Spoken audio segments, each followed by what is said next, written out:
This is Stygian Tiger reading Philosophy of the Gator by IndiBrony. Chapter 1. Life, the Universe, and the Gator. What is life? Is it nothing more than the endless search for a cutie mark? And what is a cutie mark but a constant reminder that we're all only one bugbear attack away from oblivion? And what of the poor gator, flank, forever blank, destined to an existential swim down the river of life, to an unknowable destiny? Gummy. One who speaks a little learns a lot. One who carefully observes the world around him learns many things about that world. Some may believe that my time on this planet has been short, but to that I ask, whose time isn't short? Even the celestial sisters will succumb to the brutal nature of Father Time at one point or another. Ashes to ashes, dust to dust. And who knows what lies beyond? Are we reborn? Do we meet our loved ones on some celestial plane? Or do we simply cease to be? Does our ultimate fate matter in the grand scheme of things? We're all such tiny specks of matter teetering on the edge of existence. And what is existence? How much do we really see? And how do we discern if what we see is truly real? Or is existence merely an amalgamation of the buzzing electrons inside our minds? Perhaps what we consider our reality doesn't even exist. Perhaps we're all part of a greater machine. A machine that our simple yet endlessly complicated minds will never be able to comprehend. I see the ponies moving about town, performing their menial tasks, sipping their beverages, and I wonder how each of them live their lives.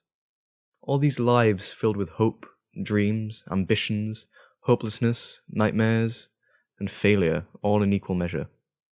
What do they all amount to in the end? I see my master so filled with joy and laughter around others, yet helplessly alone.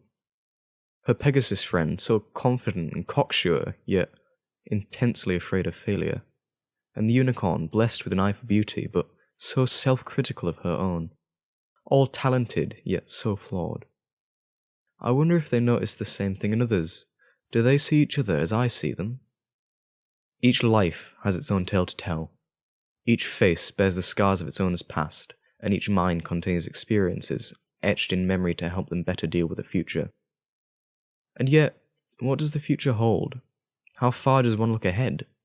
Some may spend their entire lives dreaming of tomorrow, yet, if they fail to change their mindset and enjoy today, then tomorrow will never come.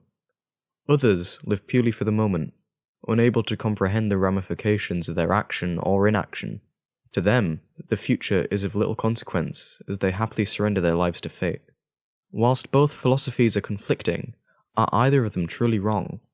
Or do we simply strike a balance betwixt the two which suits our own narrative?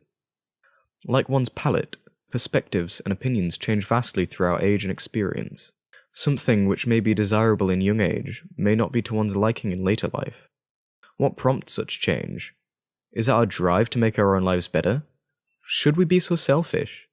After all, what may benefit one may be to the detriment of another. Strangely, we're okay with making such decisions, and we make them each and every day with little thought. Even menial things such as the origin of the paper you write on or the milk which you consume. What harm does felling a perfectly healthy tree have on the environment? How does that affect the critters who live there? And what of the health and well-being of those who provide these products to us? These perfectly pertinent questions pass by our minds on a daily basis, but should they?